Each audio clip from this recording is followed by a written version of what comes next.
Adani cement और Colebrook ने आंध्र प्रदेश स्थित वाईरेड्डीपल्ली इंटीग्रेटेड सीमेंट प्लांट में दुनिया की पहली कमर्शियल रोटोडायनेमिक हीटर तकनीक के इस्तेमाल के लिए डिलीवरी समझौता किया है।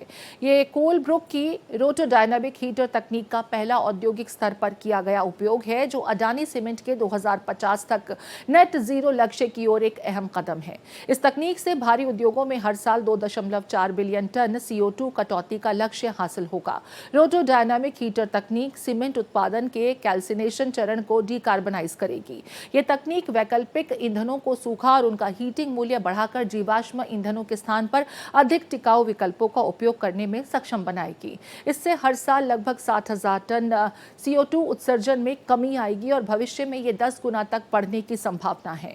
अडानी सीमेंट ने इस परियोजना को पूरी तरह से अपनी विशाल नवीकरणीय ऊर्जा पोर्टफोलियो से संचालित करने का फैसला किया है, जिससे यह सुनिश्चित होगा कि उत्पन्न होने वाली औद्योगिक गर्मी पूरी तरह से प्रदूषण मुक्त हो।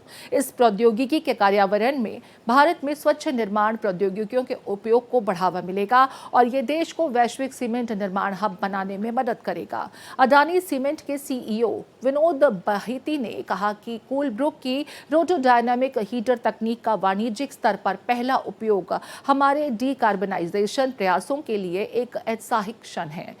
ये हमारी नेट जीरो यात्रा में एक अहम कदम है और हमें जीवाश्म ईंधनों से दूर जाने में मदद करेगा। वहीं कोलब्रुक के CEO जोनास रोरामो ने कहा कि अडानी सीमेंट के साथ इस पहले औद्योगिक स्तरीय प्रोजेक्ट का शुभारंभ करना औद्योगिक इलेक्ट्रिफिकेशन के लिए एक क्रांतिकारी अहम है और हम सीमेंट उत्पादन को और अधिक स्वच्छ और दक्ष बनाने की दिशा में आगे बढ़ रहे हैं। ये परियोजना गहरे औद्योगिक डीकार्बनाइजेशन के लिए एक मजबूत और विस्तार योग्य उपयोग केस प्रदान करती है। अडानी सीमेंट और कोलब्रुक अगले 2 वर्षों में कम से कम 5 और परियोजनाओं के लॉन्च की योजना बना रहे हैं।